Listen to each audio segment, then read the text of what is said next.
Good morning everyone. सामाजिक विज्ञान धोरण 9 पाठ 14मो भारत स्थान भूस्तरीय रचना અને ભૂપૃષ્ઠ વિભાગ 2 ના આ બીજા તાસની અંદર આપ સૌ વિદ્યાર્થી ભાઈઓ બહેનોને આવકારું છું। આપણે આના પહેલા ભારતનો સ્થાન ભૂસ્તરીય રચના અને ભૂપૃષ્ઠ પાઠ 1 बराबर ये भणी चुक्या छे। ये पाठ ની અંદર આપણે ભારતનું સ્થાન જોયું, ત્યાં ગોળાર્ધમાં પૃથ્વી પર આવેલો છે એ બધા વિશે જોયું। ભારતની ભૂસ્તરીય રચના જોઈ કે ભાઈ કઈ પ્લેટો દ્વારા જે 7 મહત્વની પ્લેટો હતી તો એ કઈ પ્લેટો દ્વારા ભારતનું નિર્માણ થયું છે એના વિશેની માહિતી મેળવી હતી। ભારતનું કદ જોયું તો ભાઈ કેટલું કદ છે, ઉત્તર દક્ષિણ લંબાઈ, પૂર્વ પશ્ચિમ લંબાઈ, એનું ક્ષેત્રફળ કેટલું, એ બધી જે 13મા પાઠમાં આપણે ચર્ચા કરી ગયા। અને 14મા પાઠમાં પણ એક લેક્ચર અગાઉનો આપણે ભણી ચૂક્યા છીએ ભારતની સ્થાન ભૂસ્તરીય રચના અને ભૂપૃષ્ઠમાં। તો એમાં આપણે જોયું તો ભાઈ ભારતનો જે વૈવિધ્ય, ભૂપૃષ્ઠનું જે વૈવિધ્ય છે ભારતનું, એના આધારે ભારતને 5 વિભાગમાં, 5 પ્રાકૃતિક વિભાગોમાં છે એ વહેંચવામાં આવે છે। એટલે પ્રાકૃતિક વિભાગોમાં 5 પ્રાકૃતિક વિભાગોમાં વહેંચવામાં આવે છે। એમાં ઉત્તરનો પર્વતીય પ્રદેશ, ઉત્તરનો વિશાળ એટલે કે બૃહદ મેદાની પ્રદેશ, દ્વીપ કલ્પીય ઉચ્ચ પ્રદેશ, તટીય मैदानों એટલે કે દરિયા કિનારાના મેદાનો અને દ્વીપ સમૂહો, આવા 5 ભાગમાં ભારતના જે ભૂપૃષ્ઠ છે, ભારતનું ભૂપૃષ્ઠ એને વહેંચવામાં આવ્યું છે। હવે આપણે એક લેક્ચરની અંદર ભારતનો જે પર્વતીય પ્રદેશ છે એના વિશેની માહિતી આપણે મેળવી લીધી। ભારતનો જે પર્વતીય પ્રદેશ છે એના વિશેની માહિતી આપણે મેળવી લીધી, બરાબર કે ભાઈ આમ તો જો પર્વતીય પ્રદેશના પણ પાછા 2 વિભાગ પડતા હતા। કેટલા? 2 વિભાગ કે ભાઈ ઉત્તરનો હિમાલય પર્વતીય પ્રદેશ અને પૂર્વ હિમાલય પર્વતીય પ્રદેશ મહત્વનો આવેલો ક્યાં છે ભાઈ? તો ઉત્તર ભાગમાં હિમાલયની જે પર્વત શ્રેણી છે ત્યાં, ઉત્તર ભાગમાં હિમાલયની જે પર્વત શ્રેણી છે ત્યાં આગળ પર્વતીય પ્રદેશ આવેલો છે। તો એને 2 ભાગમાં વહેંચવામાં આવ્યો છે, ઉત્તરનો હિમાલય પર્વતીય પ્રદેશ અને પૂર્વ હિમાલય। એમાં પણ આપણે જોયું તો ભાઈ ઉત્તરનો હિમાલય ઉત્તરનો પર્વતીય પ્રદેશ છે હિમાલયનો, એને પણ 3 વિભાગમાં વહેંચવામાં આવ્યો હતો, બરાબર। બાહ્ય હિમાલય, બરાબર, પછી જોઈએ લઘુ હિમાલય અથવા મધ્ય હિમાલય, અને ત્રીજું હતું શિવાલિકની ટેકરી એટલે કે બાહ્ય હિમાલય। સૌથી પહેલું છે એમાં બૃહદ હિમાલય, 3 ભાગ, ફરી વખત બોલું છું, બૃહદ હિમાલય, પછી મધ્ય અથવા લઘુ હિમાલય, અને ત્રીજું છે શિવાલિકની ટેકરીઓ એટલે કે બાહ્ય હિમાલય। તો આવી રીતે 3 ભાગમાં, બરાબર, હિમાલયના પર્વતીય પ્રદેશને, ઉત્તરના હિમાલય પર્વત પ્રદેશને વહેંચવામાં આવે છે। તો જો તમે બીજું તો પૂર્વ હિમાલય, તો ભાઈ પૂર્વ હિમાલય છે એમાં શું હતું? નાની નાની ટેકરીઓ હતી, બરાબર। પૂર્વ હિમાલયમાં નાની નાની ટેકરીઓ એટલે કે એને હિલ્સના નામે ઓળખવામાં આવે છે। અને આ પૂર્વ હિમાલય છે એની અંદર છે એ ખાસ કરીને બહુ રેલવે વ્યવહાર કે એની કોઈ સુવિધા થયેલી નથી, બરાબર। વિકાસ છે ઘણો ઓછો થયેલો છે, કારણ કે જંગલ પ્રદેશ છે એટલા માટે એનો વિકાસ ઓછો થયો છે। હવે વિદ્યાર્થી ભાઈઓ બહેનો, આજે આપણે ભણવાનું છે ભારતનો પ્રાકૃતિક ભૂપૃષ્ઠની દ્રષ્ટિએ જે પ્રાકૃતિક વિભાગ પડ્યો છે બીજો, એના વિશેની માહિતી મેળવવાની છે। ઉત્તરનો વિશાળ મેદાની પ્રદેશ, આજે આપણે ભણવાનું છે ઉત્તરનો વિશાળ મેદાની પ્રદેશ, બરાબર। તો તમારી બધાની સામે ટેક્સ્ટ બુક હશે, બરાબર, અને નોટ અને પેન પણ ખુલ્લી હશે। તો એની અંદર બોર્ડમાં લખાયેલી વિગતો બહુ મહત્વની હોય છે, એ તમારે નોંધતી રહેવાની રહેશે।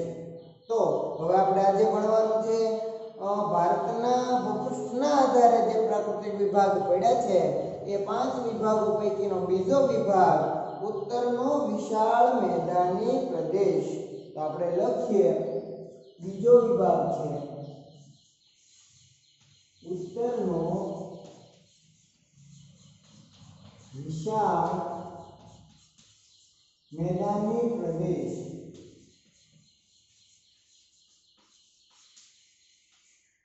ઉત્તરનો વિશાળ મેદાની પ્રદેશ. આના વિશેની માહિતી આપણે આજે મેળવીએ. તો જોઈએ ઉત્તરના વિશાળ મેદાની પ્રદેશનું સ્થાન ભારતના ઉત્તરના પર્વતીય પ્રદેશ અને દક્ષિણના ઉચ્ચ પ્રદેશની વચ્ચે છે. હવે નકશો અહીંયા આગળ આપેલો છે એટલે તમારે નકશામાં પણ ધ્યાન આપતું રહેવાનું છે. નકશો પણ અહીંયા આપણે દોર્યો છે એટલે એના આધારે જ આપણે સમજવાનું થશે, જેથી કરીને તમને વધારે માહિતી મળી રહે કે ખરેખર ભારતમાં સ્થાન મેદાની પ્રદેશનો તો અન્ય પ્રાકૃતિક વિભાગો કઈ રીતે સમજી શકાય. તો એ નકશાના આધારે આપણે સમજીએ. તો જો ઉત્તરના વિશાળ મેદાની પ્રદેશનું સ્થાન ભારતમાં ક્યાં આવેલું છે તો કે ઉત્તરના પર્વતીય પ્રદેશ. અહીં આપણે ભણ્યા હતા ને કે આ શું છે આખો ઉત્તરનો પર્વતીય પ્રદેશ છે, બરાબર. ઉત્તરનો પર્વતીય પ્રદેશ છે, બરાબર. કયો આ એટલો વિભાગ, આ જેટલો વિભાગ છે એ બધો વિભાગ છે એ શું છે ઉત્તરનો પર્વતીય પ્રદેશ છે, બરાબર. અને અહીંયા આગળ નીચે છે એ છે દક્ષિણનો ઉચ્ચ પ્રદેશ, બરાબર. આ જે બધા ભાગો છે, બરાબર, અહીંથી લઈને આ બધા ભાગો છે શું છે દક્ષિણના ઉચ્ચ પ્રદેશો છે. લખું છું અહીંયા આગળ દક્ષિણનો ઉચ્ચ પ્રદેશ ને એ નહીં આવે, સોરી, આ છે દક્ષિણનો ઉચ્ચ પ્રદેશ નથી, આ દરિયા કિનારાના મેદાનોમાં આવશે.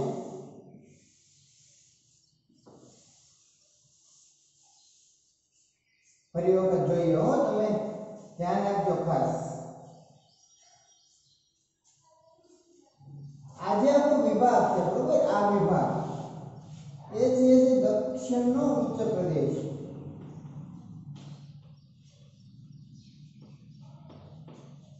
હવે એના બધા મેદાનો અહીંયા આપેલા પ્રદેશો પણ આવી જશે, પણ મહત્વની રીતે યાદ રાખો તો આ છે દક્ષિણનો ઉચ્ચ પ્રદેશ. હવે અહીંયા આગળ વચ્ચે એ ઉત્તર ભારતનો મેદાની પ્રદેશ આવેલો છે. પર્વતીય પ્રદેશ અને દક્ષિણના ઉચ્ચ પ્રદેશની વચ્ચે શું આવેલું છે ઉત્તરનો વિશાળ મેદાની પ્રદેશ. તો આપણે લખી નાખીએ મેદાની પ્રદેશ, મેદાની પ્રદેશ, બરાબર. જોઈએ તો હવે તમને જે બાબત ક્લિયર થઈ, યસ ઓર નો? તો જો તમે મેદાની પ્રદેશ છે ક્યાં આવેલો છે તો કે ઉત્તરના પર્વતીય પ્રદેશ અને દક્ષિણના ઉચ્ચ પ્રદેશની વચ્ચે, બરાબર. તો હવે જોઈએ આપણે આગળ. આ મેદાનની રચના હિમાલયમાંથી વહેતી સતલુજ, ગંગા, બ્રહ્મપુત્ર નદીઓ અને તેની શાખા નદીઓએ કાંપ પાથરીને કરેલી છે, બરાબર. હવે તમારે નકશામાં આપણે જોવાનું છે કઈ કઈ નદીઓ આપેલી છે અહીંયા આગળ તો ભાઈ ગંગા, પછી સતલુજ અને બ્રહ્મપુત્ર 3 નદીઓ. તો તમે નકશામાં ગોતજો, છતાંય હું જે લખી નાખું છું અહીંયા આગળ. જો નકશામાંથી અહીંયા આગળ દર્શાવેલી ખાસ છે નહીં, બરાબર, પણ છતાંય આપણે જે નદી તંત્ર વિશેની માહિતી મેળવશું, જળ પરિવાહ વિશે, ત્યારે છીએ છતાંય લખી નાખીએ આપણે આગળ. કઈ કઈ નદી કીધી છે તો ભાઈ તો ગંગા. તો ગંગા નદી છે અહીંથી વહે છે, બરાબર, ગંગા નદી.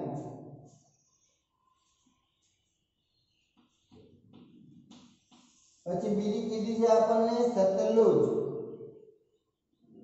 તો એ સતલુજ નદી આવેલી છે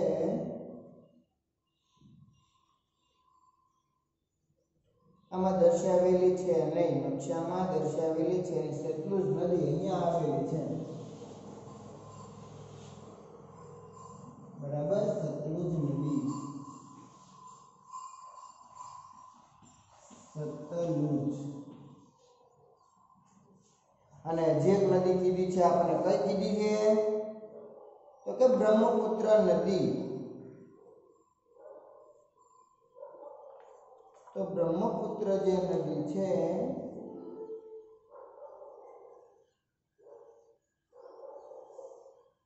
એ અહીંયા આગળ આવેલી છે, અહીં ત્યાં વહીને જાય છે, બરાબર, બ્રહ્મપુત્ર નદી. તો એ છે બ્રહ્મપુત્ર. તો આ જે ત્રણ નદીઓ છે એ અને એની શાખા નદીઓ, બરાબર, આ સતલુજ, ગંગા અને બ્રહ્મપુત્ર.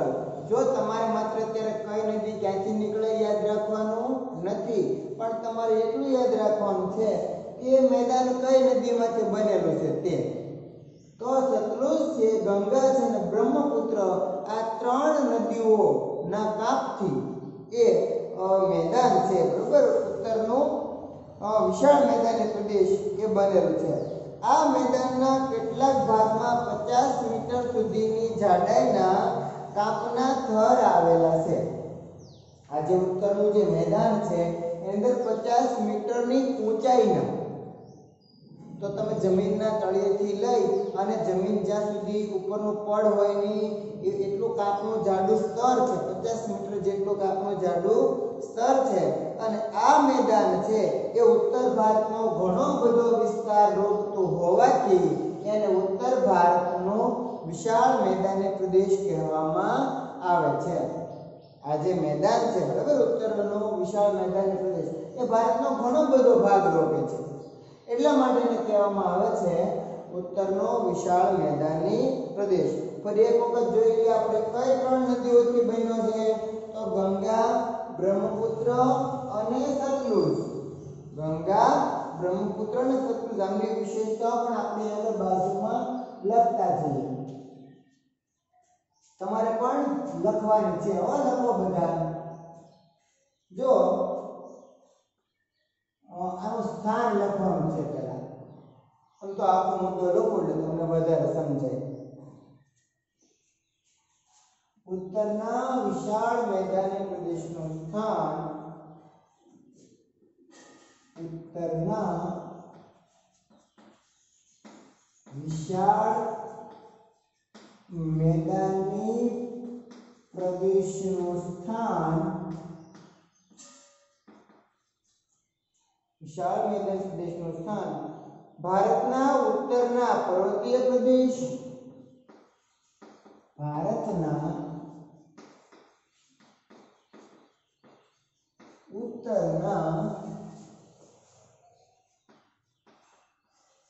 પર્વતીય પ્રદેશ અને દક્ષિણના ઉચ્ચ પ્રદેશ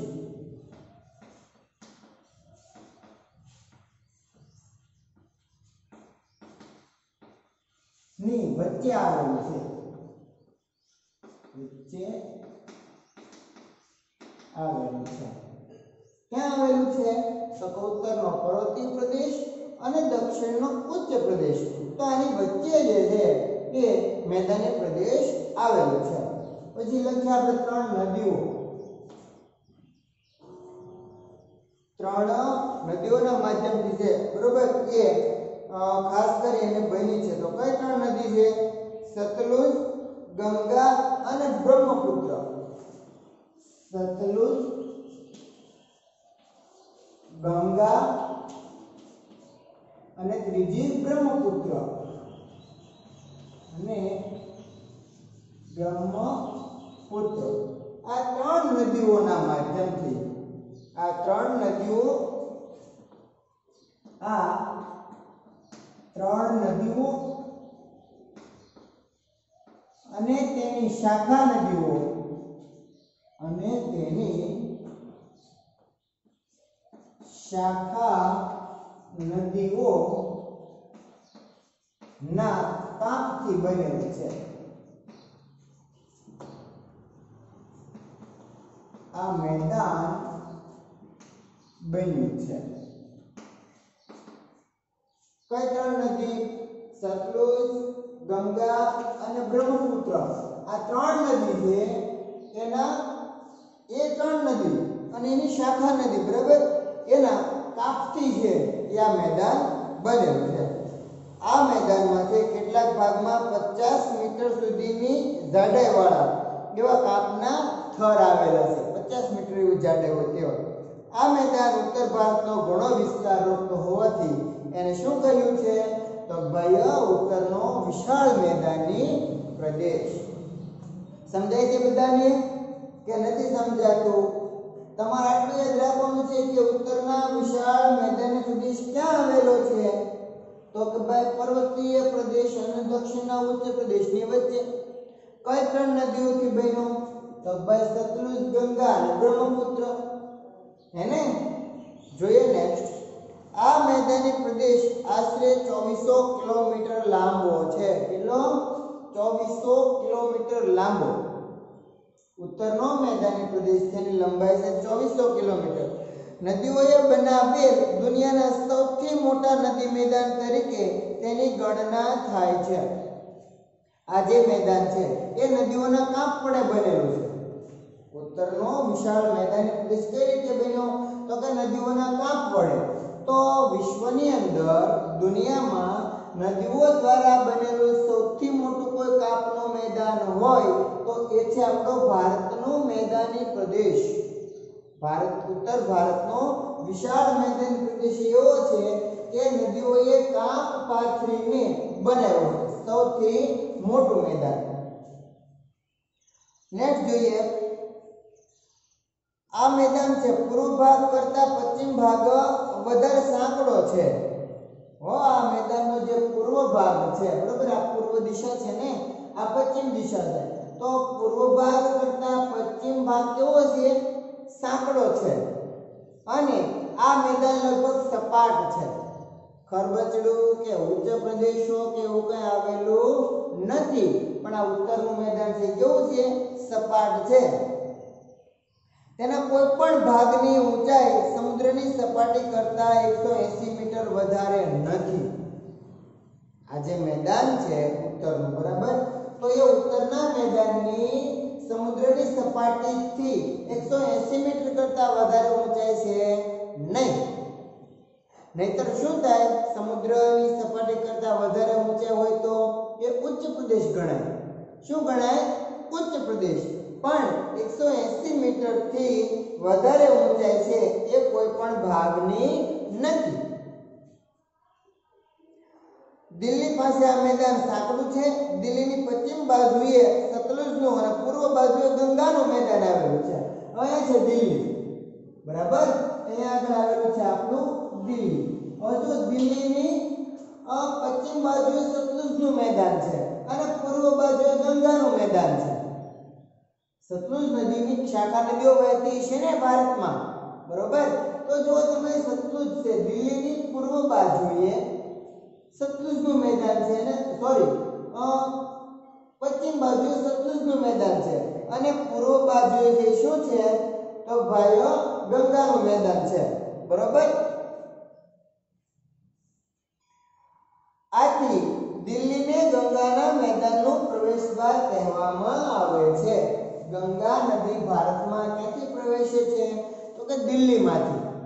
અને દિલ્હીને જે એ ગંગા નદીનું પ્રવેશદ્વાર કહેવામાં આવે છે. આ મેદાન ભારતનો સૌથી વધુ સમૃદ્ધ પ્રદેશ ગણાય. દિલ્હી, આગ્રા, કાનપુર, લખનૌ, વારાણસી, પટના, કોલકાતા વગેરે મહત્વના શહેરો આ મેદાનમાં આવેલા છે. દિલ્હી, જો આપણે ફરી વખત જોઈએ કે ભાઈ આ મેદાનનો વ્યાપ ખૂબ જ વધારે છે. ભારતની અંદર કેટલા કિલોમીટર છે? 2400 કિલોમીટર લંબાઈ ધરાવે છે. દિલ્હીથી લઈ અને છેક દક્ષિણના ઉચ્ચ પ્રદેશ સુધીનો ભાગ જે છે, બરોબર, એ ભાગ શું છે? મેદાની પ્રદેશ છે. તો જો તમે દિલ્હી અહીંયા આવેલું છે તો દિલ્હીની પશ્ચિમ બાજુએ એ સતલુજનું મેદાન છે.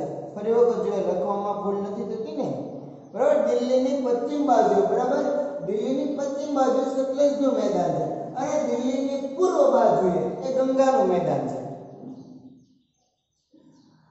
ગંગા નદી જ્યારે ભારતમાં પ્રવેશે છે દિલ્હીમાં, ત્યારે આ મેદાન છે દિલ્હી પાસે કેવું છે? સાંકડું છે. અહીંયા આગળ આ મેદાન કેવું છે? એને દેખાય ને આપણને, બરોબર? આ મેદાન છે કેવું છે? સાંકડું છે. તમે જો અહીંયા આગળ આ મેદાન છે કેવું છે? પહોળું છે. હવે દિલ્હીની પશ્ચિમ બાજુએ સતલુજ, પૂર્વ બાજુએ ગંગાનું મેદાન છે. આથી દિલ્હીને ગંગાના પ્રવેશ દ્વાર તરીકે ઓળખવામાં આવે છે. ગંગા નદીના પ્રવેશ દ્વાર તરીકે કયા શહેરને ગણવામાં આવે છે? દિલ્હી. આ મેદાન ભારતનો સૌથી વધુ સમૃદ્ધ પ્રદેશ ગણાય. હવે આપણે થોડી એની નોંધ પાછી લખી લઈએ. તમારે પણ લખવાનું છે. લખો, આ મેદાનની લંબાઈ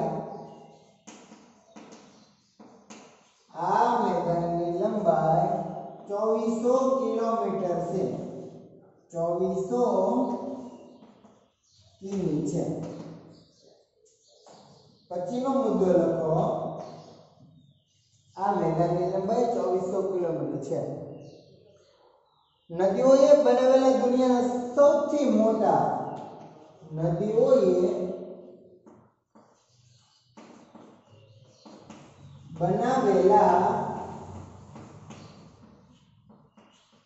દુનિયાના સૌથી મોટા મેદાન તરીકે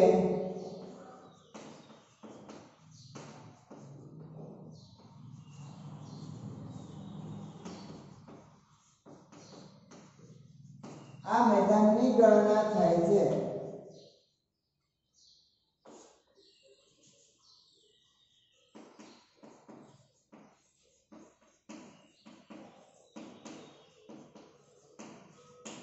નદીઓએ બનાવેલા દુનિયાના સૌથી મોટા મેદાન તરીકે, બરોબર, આ મેદાનની ગણના થાય છે.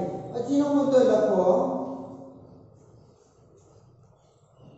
આ મેદાન લગભગ સપાટ છે, બરોબર. પૂર્વ ભાગ કરતા પશ્ચિમ ભાગ વધારે સાંકડો છે. આ મેદાનના કોઈ પણ ભાગની ઊંચાઈ સમુદ્રની સપાટી કરતા 180 મીટર વધારે ઊંચી નથી. યાદ રાખજો તમે. દિલ્હી પાસે આ મેદાન સાંકડું છે. દિલ્હી પાસે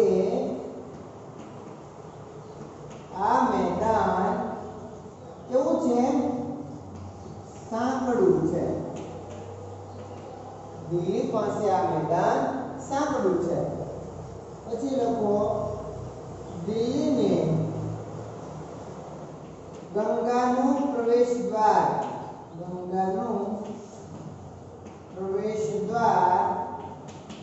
કહે છે.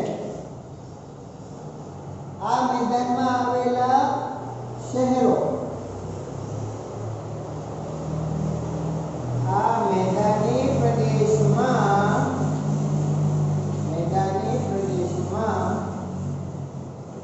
આવેલા શહેરો, બરાબર ને? કારણ કે સમૃદ્ધ મેદાન છે. એમાં ક્યાં ક્યાં શહેરો આવ્યા છે? લખો એના વિશે. તો ભાઈ દિલ્હી, આગ્રા, કાનપુર. દિલ્હી, આગ્રા,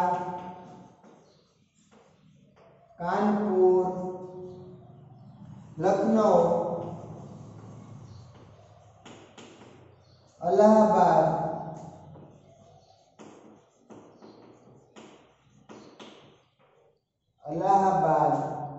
વારાણસી, પટના, કોલકાતા,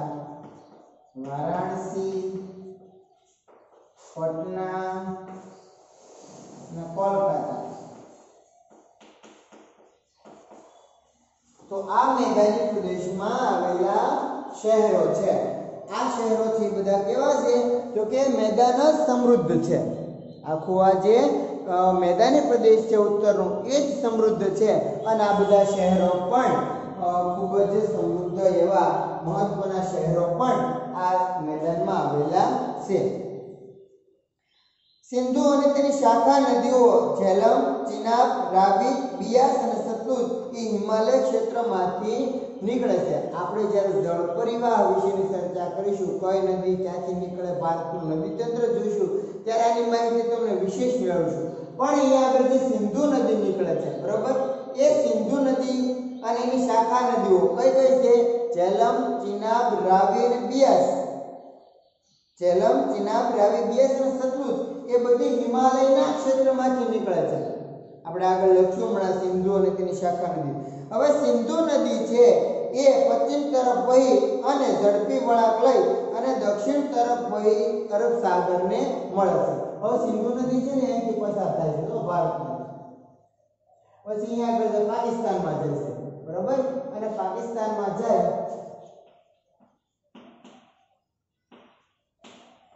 અને ક્યાં મળે છે? અહીંયા આગળ અરબ સાગરને મળી જાય છે. અરબ સાગર છે ને અહીંયા આગળ બંગાળાની ખાડી, નીચે હિન્દ મહાસાગર અને અહીંયા અરબ સાગર. તો જો સિંધુ નદી છે એ હિમાલયના ક્ષેત્રોમાં અને જમ્મુ કાશ્મીરમાં વહી અને ક્યાં જાય છે? પાકિસ્તાનમાં, અને એ પાકિસ્તાનમાંથી થઈ અને સીધી અરબ સાગરને છે મળી જાય છે. હવે સિંધુ નદીની શાખા નદી છે પણ છે મળતી હોય કેવી? 5 શાખા નદી. કેટલી? 5. રાવી, બિયાસ, સતલુજ, ઝેલમ અને ચિનાબ, આ 5 એની શાખા નદીઓ છે. સામાન્ય રીતે બે નદીઓ વચ્ચેની ભૂમિને દોઆબ કહેવામાં આવે છે. દોઆબ એટલે કે દો એટલે બે, આબ એટલે જળ. તો બે નદીની વચ્ચે જે પ્રદેશ આવેલો હોય એને શું કહેવાય? દોઆબ કહેવાય. બે નદીઓ વહેતી હોય અને વચ્ચે કોઈ પણ પ્રદેશ આવેલો હોય, બરાબર, તો એને ભૂમિને શું કહેવાય? બે નદીઓ વચ્ચે રહેલી ભૂમિને કહેવાય દોઆબ. તો આવી રીતે આ 5 નદીઓ દ્વારા નિર્મિત થયેલા મેદાનને પંજાબ પણ કહેવામાં આવે છે. 5 નદીઓ કઈ કઈ? તો કે ઝેલમ, ચિનાબ, રાવી, બિયાસ અને સતલુજ, એ 5 નદીઓનો જે પ્રદેશ છે એને શું કહેવામાં આવે છે? પંજાબ કહેવામાં આવે છે. ભાઈ બહેનો, ભારતનું વિભાજન થયું ત્યારે 1947 માં થયું ને? તો 1947 પહેલા જ્યારે ભારતનું વિભાજન નહોતું થયું ત્યારે આ જે પંજાબનો પ્રાંત છે એ પાકિસ્તાનમાં પણ હતો અને ભારતમાં એ વખતે તો વિભાગ કાંઈ હતા નહીં, તો મોટો પ્રદેશ છે, બરોબર, એ વિભાજન થવાથી ક્યાં વયો ગયો? તો પાકિસ્તાનમાં જતો રહ્યો. બાકી પહેલા છે ભારતમાં એક પ્રદેશ હતો. થોડુંક લખાવડાવું, બરાબર, તમારે પણ લખવાનું છે. આજે મોટા બોર્ડમાં લખે તે યાદ છે ને? ક્યાં ક્યાં શહેરો આવેલા છે? આગ્રા, દિલ્હી, લખનઉ, કાનપુર, વારાણસી, પટના, કોલકાતા, આ બધા શહેરો ઉત્તરના મેદાની પ્રદેશમાં આવેલા છે. લખીએ આપણે સિંધુ અને તેની શાખા નદી. સિંધુ નદીની શાખા નદીઓ.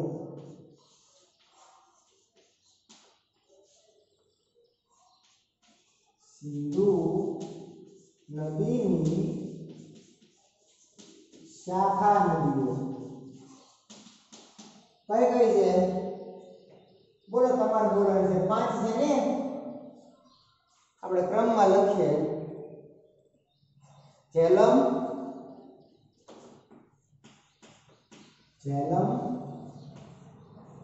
ચિનાબ, રાવી, બિયાસ, ચોથી બિયાસ છે ને? બિયાસ, અને 5મી છે એ છે સતલુજ. આ નદી ભારતમાં ક્યાં આવેલી છે? તો પંજાબ પ્રાંતમાં, બરોબર, એ આટલા વિસ્તારમાં દિલ્હીની આજુબાજુ, બરોબર, અહીંયા આગળ જે 5 નદી આવેલી છે.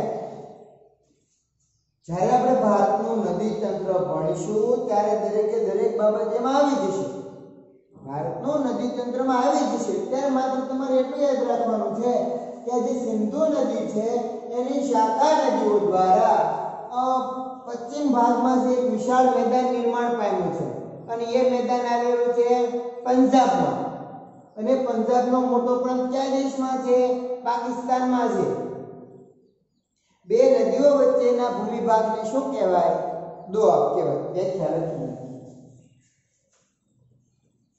બે નદીઓ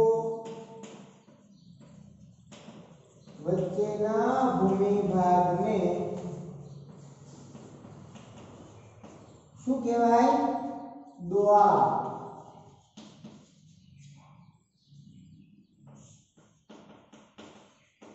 કહેવાય છે. અને એવી રીતે પાંચ નદીઓનો બનેલો પ્રદેશ એટલે પંજાબ. બે નદીઓ વચ્ચેનો ભૂમિભાગ તો દોઆબ અને પાંચ નદીઓ વચ્ચે બનેલો પાંચ નદીઓની વચ્ચે રહેલો ભૂમિભાગ એટલે પંજાબ. અને પંજાબ છે એનો મોટામાં મોટો ભાગ છે ક્યાં આવેલો છે? તો પાકિસ્તાનમાં આવેલો છે. પંજાબનો મોટામાં મોટો ભાગ પાકિસ્તાનમાં આવેલો છે. જો ભૂપૃષ્ઠના આધારે આ મેદાની પ્રદેશને ચાર વિભાગમાં વિભાજિત કરવામાં આવે છે. ભારતના પ્રાકૃતિક વિભાગો નહીં હો, આ મેદાની પ્રદેશ છે એને પછી ચાર વિભાગમાં વહેંચવામાં આવે છે. કેટલા વિભાગમાં? ચાર વિભાગમાં. જે ભારતનો મેદાની પ્રદેશ છે એને ભૂપૃષ્ઠના આધારે ચાર વિભાગમાં વહેંચવામાં આવશે. કયા ચાર વિભાગ? તો કે ભાબર, તરાઈ, બાંગર અને ખદર. લખીએ આપણે. ભૂપૃષ્ઠના આધારે મેદાની પ્રદેશને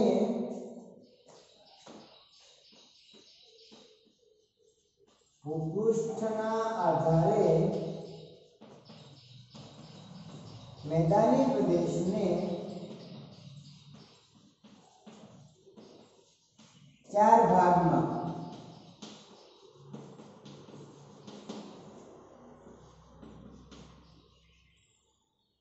વહેંચી શકાય.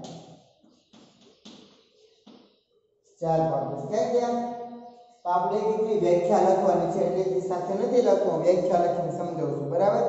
હવે જો ભાબર, તરાઈ, બાંગર અને ખદર એટલા એ નકશામાં લખી નાખ્યા આપણે. મેદાની પ્રદેશને ચાર વિભાગ. કેટલા વિભાગમાં? ભાબર, પછી બીજું છે ખદર, પછી ત્રીજું છે આમ તો બીજું ખદર નથી, બીજું છે એ છે તરાઈ.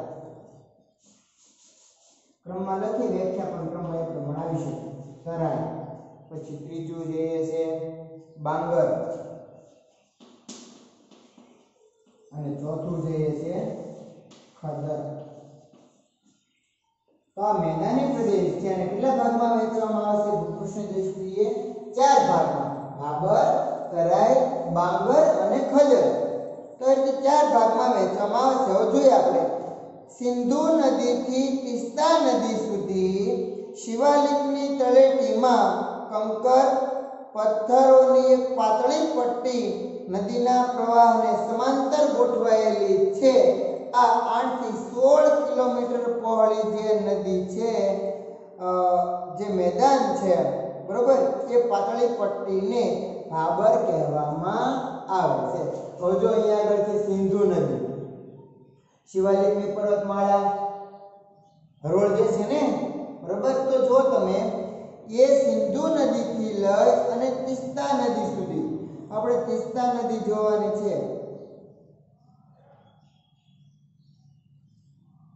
મને ચશ્મા છે ને એટલે બહુ બધું દેખાતું નથી, પણ તમે ગોતી લેજો.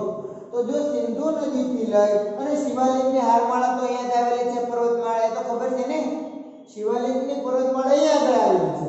તો જો સિંધુ નદીથી લઈ અને શિવાલિકની પર્વતમાળામાં 8 થી 16 કિલોમીટરની પાતળી પટ્ટી છે. કેટલી? 8 થી 16 કિલોમીટરની પાતળી આખી પટ્ટી છે. અને એ પટ્ટીને શું કહેવામાં આવે છે? ભાબર કહેવામાં આવે છે. શેનાથી બનેલી છે? તો નદીઓના કાંકરા અને પથ્થરોથી. નદીઓના કાંકરા અને પથ્થરોથી જે એ બનેલી છે. લખીએ આપણે. પહેલું છે એ છે ખદર. સોરી, ખદર નહીં, પહેલું છે એ છે ભાબર.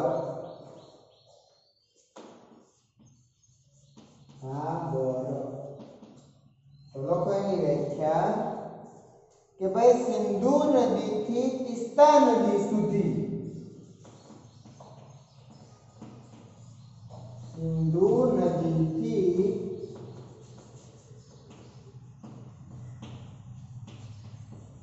તીસ્તા નદી સુધી, સિંધુ નદીથી તીસ્તા નદી સુધી શિવાલિકની તળેટીમાં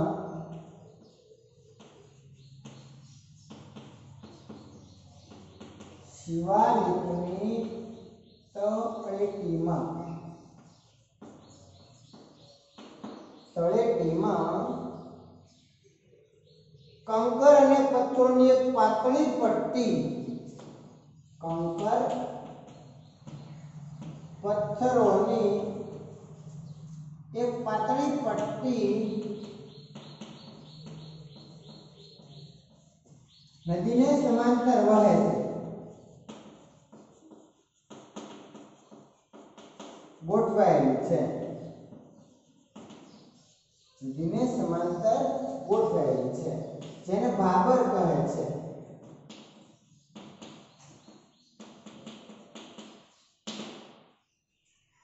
એ જનાપો એક મિનિટ, આપણે પહેલા છે ને તીસ્તા નદી એક જોઈ લઈએ ક્યાં છે ને પછી હું તમને કહી દઉં, બરાબર?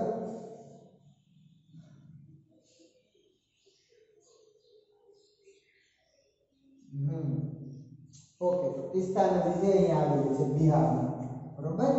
તો જો તીસ્તા નદી અહીંયા છે. હવે જો હું સમજાવું છું, સિંધુ નદીથી લઈ અને તીસ્તા નદી સુધી, સિંધુ નદીથી લઈ અને તીસ્તા નદી સુધી શિવાલિકની પર્વતમાળામાં એક નદીને સમાંતર એવી પાતળી પટ્ટી ગોઠવાયેલી છે, પથ્થરો અને કંકરોની બનેલી છે, બરાબર?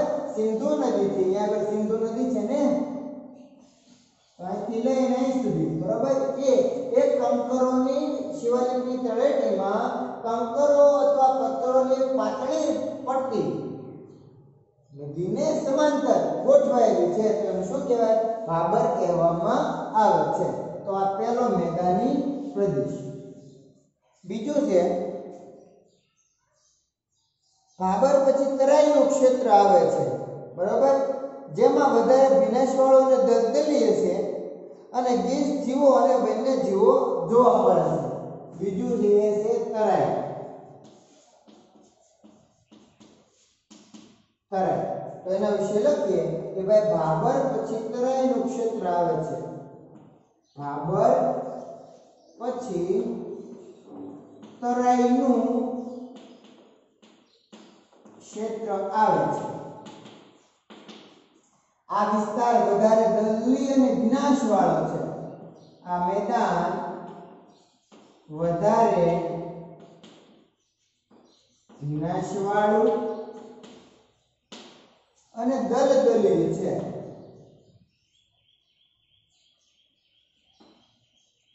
અને દલદલીય છે. આ મેદાન કેવું છે? વધારે વિનાશવાળું છે અને દલદલીય એટલે કે કાદવ કીચડ વાળું છે. આ મેદાનમાં જંગલો અને વન્યજીવો જોવા મળે છે. અહીં ગીચ જંગલો અને વન્યજીવો જોવા મળે છે, બરાબર? તરાઈના ક્ષેત્રમાં શું જોવા મળે? ગીચ જંગલો અને વન્યજીવો. ત્રીજું છે બાંગર.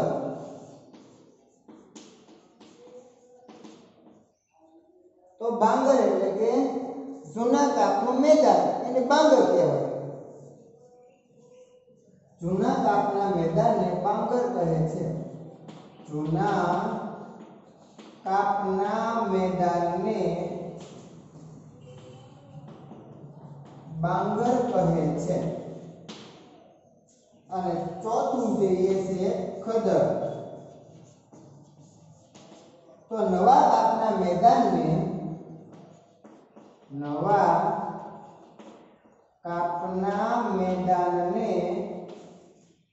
ખદર કહે છે.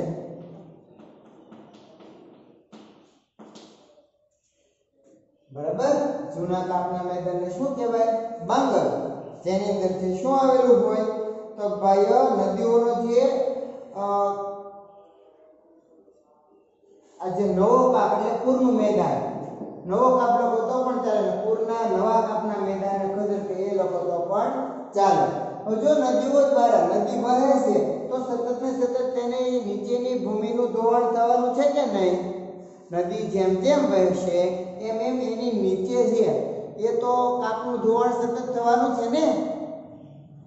હા, તો એવી રીતે છે નિરંતર કાપનું છે ધોવાણ થતું રહેશે અને એના માધ્યમથી છે કે આવી રીતે નવા અને જૂના કાપના મેદાનો નિરંતર બનતા રહેવાના છે.